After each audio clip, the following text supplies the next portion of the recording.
It doesn't look like it's, aha. Now I believe we are live. So good evening, History Happy Hour from Rye. It is Sunday, June 7th, just about 5 o'clock. We are testing, let me get my page, that Facebook updated the plan for going live, and I've been having some technical difficulties, so please bear with me while I get my page. This evening we're going to be reading Ferries. Where's the Ferries page? The chapter page.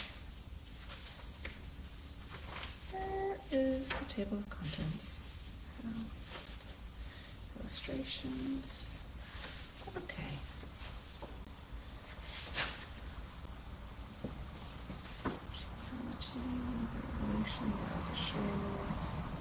What's in here? Ferries and bridges. Town affairs. Rye is a summer resort. Inns, taverns, schools, and schoolhouse. Here it is. Ferries, bridges, and roads.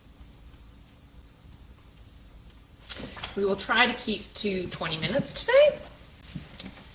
So I can't see that anyone is on, but we will forge ahead. And cheers, it's a gin and tonic kind of day.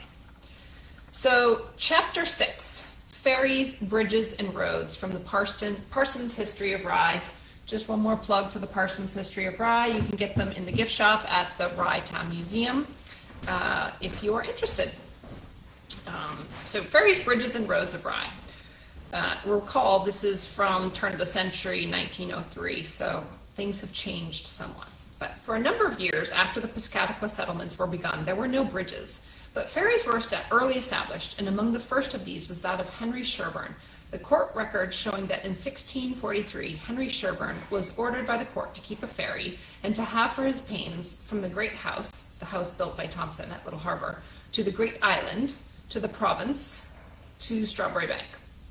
50 years later, December 5th, 1693, Court of Sessions. Whereas the ferry over to Great Island from Saunders Point was granted to Captain Samuel Sherburne, which is not found so convenient as where it is now kept, where the bridge was made over. The court granted Mrs. Love Sherburne the privilege provided she kept a sufficient bridge on the piece of marsh near their house, where it is now passable for horse and man. The mention in this entry of a bridge that had been made over evidently refers to a structure that had been built over a salt marsh as an approach to the ferryway, and not to a bridge across the Little Harbor Inlet. That had been rebuilt. Had the latter existed, there would have been no need of a ferry. That this bridge was to be kept passable for horse and man implies that Mr. Sherburne's ferry was to be of a capacity to transfer teams as well as travelers. In 1759, a bridge was built by a corporation across the inlet, a few rods northwesterly from where the present Wentworth Bridge is located, and toll rates established. But as a business venture, it was unsuccessful, the receipts not sufficing to keep it in repair, so it was allowed to go to ruin. Of the date of its destruction, there is no record, but it was previous to 1789, for in that year certain petitioners to the General Court related that the ancient town of Newcastle has been greatly distressed and impoverished by means of the late war, and the bridge across Little Harbor, which connected them to the main, has been demolished. It was in petition for leave to conduct a lottery to raise funds for building a new bridge in place of the one destroyed that this statement was made, as is related elsewhere in this book under the heading Public Lotteries.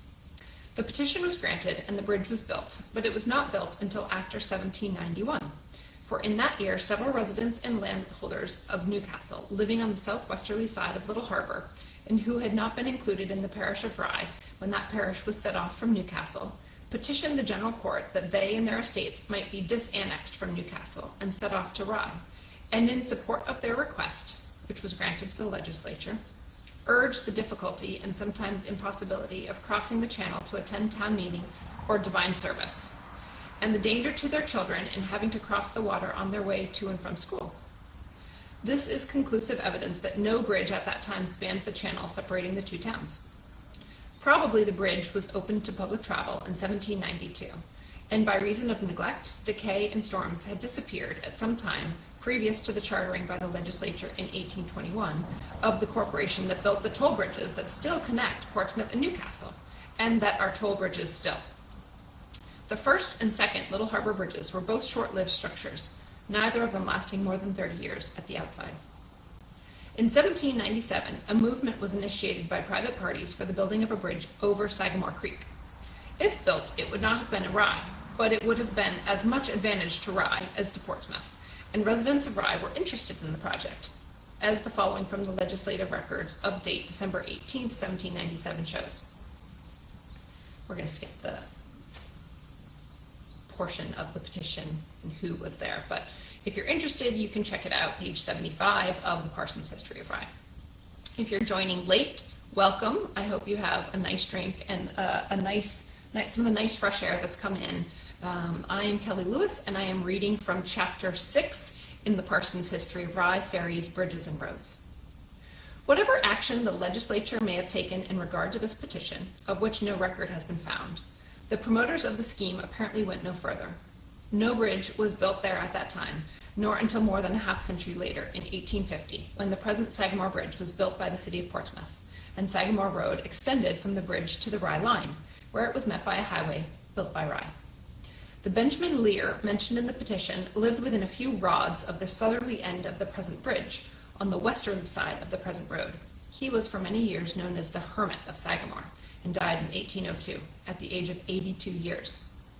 It is therefore probable that the location selected by the proposed bridge builders of 1797 was very near where a bridge was built so many years afterward, though most likely they would have skirted the hill at that northerly end of the bridge instead of carrying their road right over its highest point.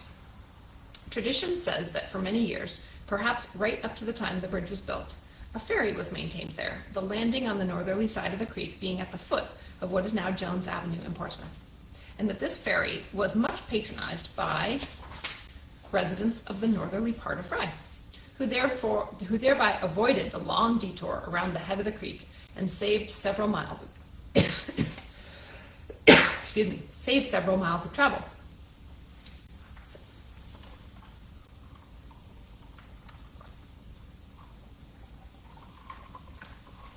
But this ferry was for foot passengers only, the waters of the creek at low tide being too shallow to float a scow large enough to carry teams, and was not chartered. In 1874, a new highway was opened from Sagamore Road in Portsmouth to Newcastle, said highway crossing the northwest corner of Rye. The portion of this new highway that lies in Portsmouth was built by that city's board of aldermen, named Mason Road, in honor of Captain John Mason, and is so recorded. But no name board for the road has ever been put up, and probably few people are aware that it has an officially bestowed name, it being universally referred to as the Wentworth Road, or the Wentworth House Road. The opening of this highway necessitated the building of a new bridge across Little Harbor, and this bridge stands exactly where the Lottery Bridge of 1792 for a brief time stood. If this bridge has been, is now, or is likely ever to be, of the slightest benefit to Rye, the fact has never been demonstrated, but one end of it abuts on the Rye shore of Little Harbor, and a part of the new road leading to it is in Rye. So Rye was obliged to contribute about $2,400 toward the expense of building the bridge, receiving from the county $588.89 as the county's share.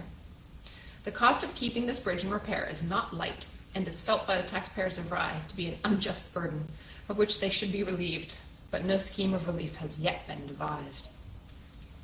In the same year, 1874, a new wooden bridge was built by the town across Doctor's Channel, or Pass River, near Concord Point, at an expense of $1,250. This bridge was replaced in 1903 by a substantial structure with stone abutments, erected by the commissioners in charge of the construction of the State Ocean Boulevard. Rye's London Bridge has been known by that name for many years, it being so designated on the earliest plan of the town. Why it should have been given that somewhat pretentious title is not apparent, unless it was done as a joke, for neither in magnitude nor magnificence does it rival the structure across the Thames, it being merely a small highway bridge of stone, located a few rods from the new East Schoolhouse at the junction of the three roads. If the name was originally bestowed in a spirit of derision or banter, it has clung well. Concerning the time when the bridge across Seabees Creek was built, or who built it, the town records, which date back only to 1726, afford no information. It is probable that a bridge was built there at a very early period, possibly by the Panaway settlers.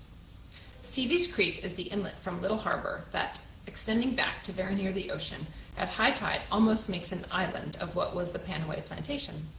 The only way of providing an easy means of land communication between the plantation and the settlements farther up the river and along the seashore was to bridge the creek. And where the bridge now is the best place, indeed the only good place along the creek, to build one.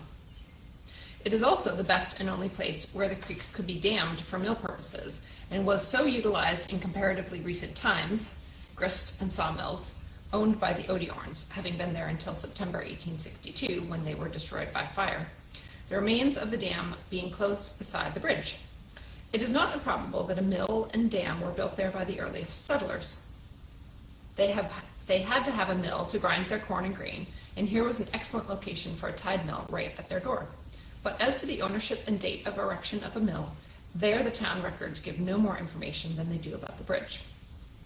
But as to the ownership and date of erection of a mill there, the town records give no more If bridge or mill or both were erected prior to 1652, there is probably no record of their erection in existence, for official mention thereof would have been made only in the records of Portsmouth, of which Rye was then a part, and the Portsmouth records were destroyed in that year by the selectmen.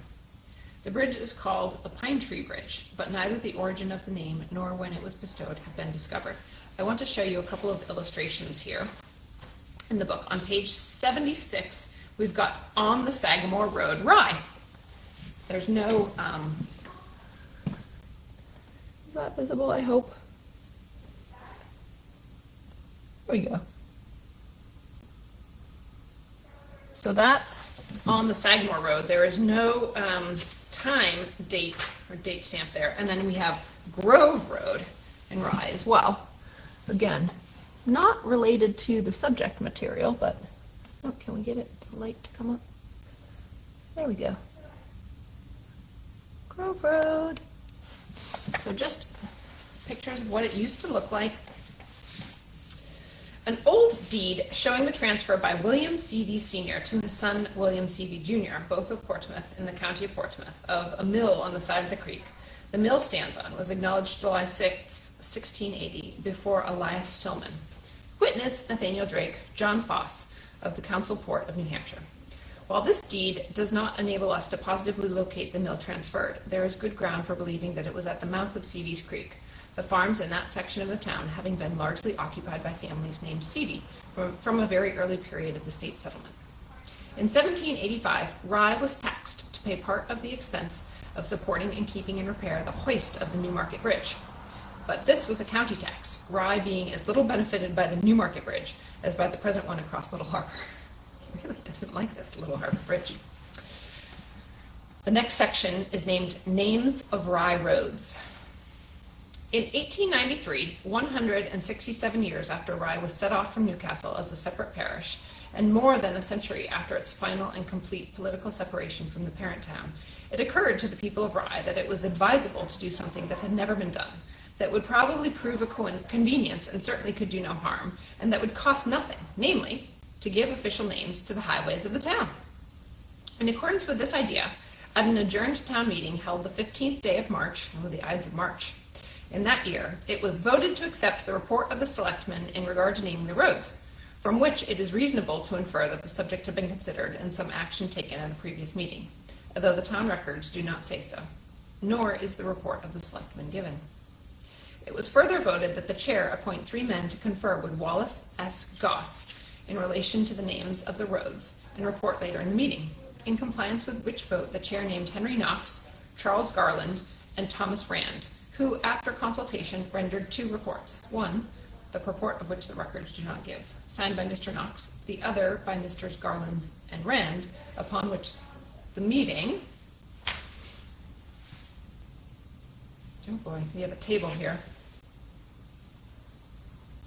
The meeting voted to accept the majority report of the committee appointed to confer with Wallace Goss in regard to naming the roads. There's a list, an extensive list here on page 80 of the names of the roads that were so named at the time. I can show you the list.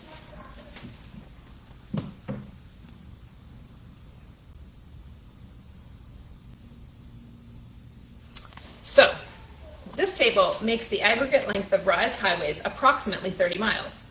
The words enclosed in brackets are interpolations and not a part of the selectmen's report as recorded. The selectmen of 1893 appear to have acted very sensibly in their selection of names for the roads, for though some of the roads carry their names around a sharp corner, while the road under another name keeps straight on, or as nearly straight on as any Rye road runs, there is reason in every case for this apparent eccentricity in matters relating to the earliest laying out of the roads, or other incidents in connection with the town's early history.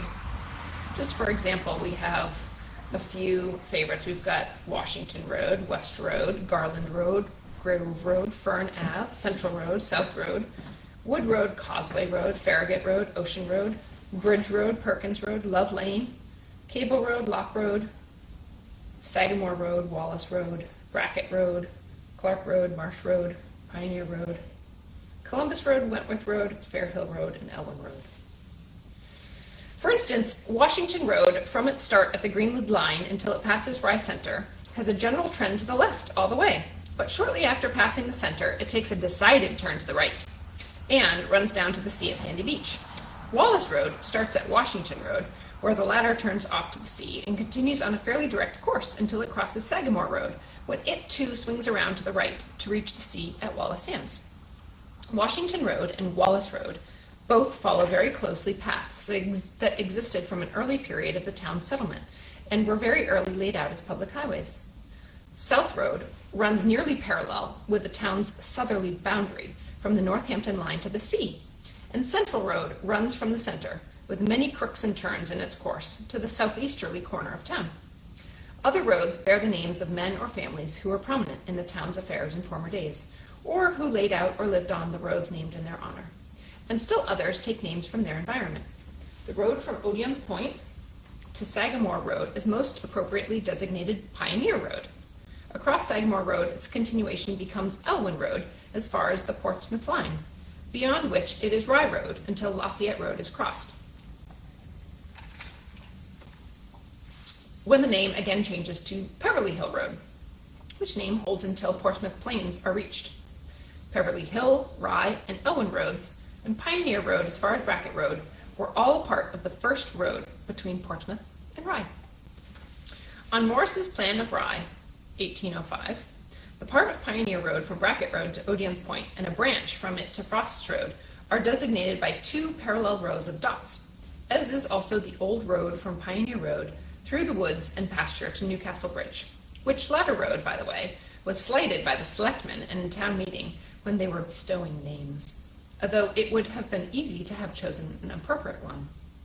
Newcastle Road would be significant, as this now almost forgotten road through the woods, with a gate across it at its junction with Pioneer Road, was surely a highway as early as 1693, and probably for years before that date. As to why these old roads should have been indicated by parallel lines of dots, while the others were all shown by continuous double lines, the only explanation we can think of is that they were subject to gates and bars, which the roads marked by continuous lines were not. In the early days of the province, when roads were laid out, there was no thought of fencing them by the town or towns that laid them out, or of compelling the settlers through whose lands the roads passed to be at the labor and expense of fencing their premises on both sides of the roads. Whenever a road cut the fence of a settler, he could put up a gate or set of movable bars, or the town did it for him. The traveler, in his use of the highway, had a full right to open the gate or remove the bars, but he had no right to leave the gate open or the bars down. He was obliged to leave them as he found them, and if he did not do this, he was responsible for any damage that might result from the straying of cattle in consequence. As the number of settlers along the line of a road increased, so would the number of gates and bars, and with the increase of travel between one town and another, these obstructions would become more and more of an annoyance. And the main highways of communication would be fenced in, and the gates and bars along them removed, and then, gradually, the side roads would be similarly improved, and highways subject to gates would generally be changed from mere public rights-of-way to open and unobstructed public roads.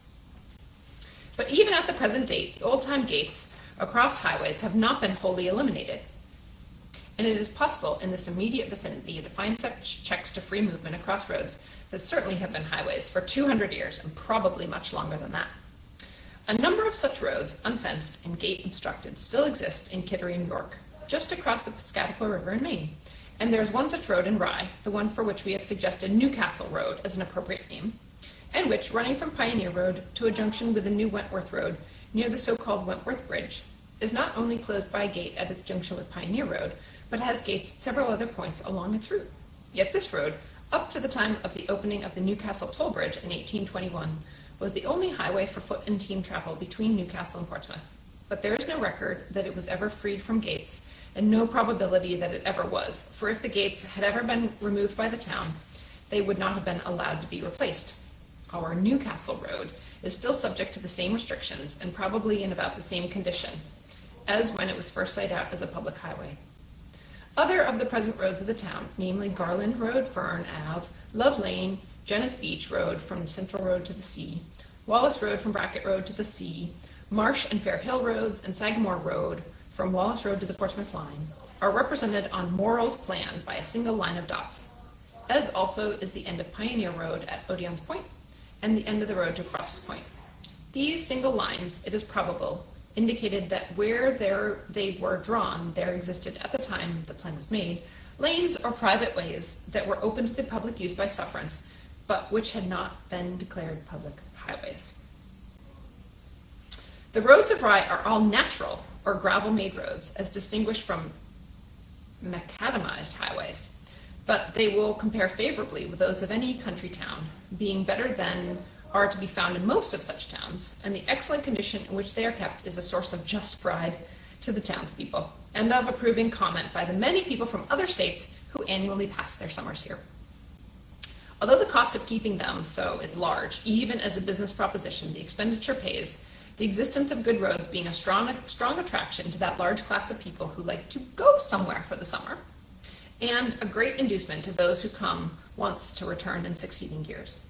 16 feet in width is sufficient for the easy and safe passage of two vehicles, and it is better that this width should be kept in good order than the 40 feet should be maintained in an inferior condition at greater cost. So I think that will bring us to a close. I hope you've learned something about the ferries, bridges, and roads of Rye as of 1903, and I hope you've enjoyed this time with the Rye Historical Society. So until next time, cheers, have a great week, and stay healthy. Bye-bye.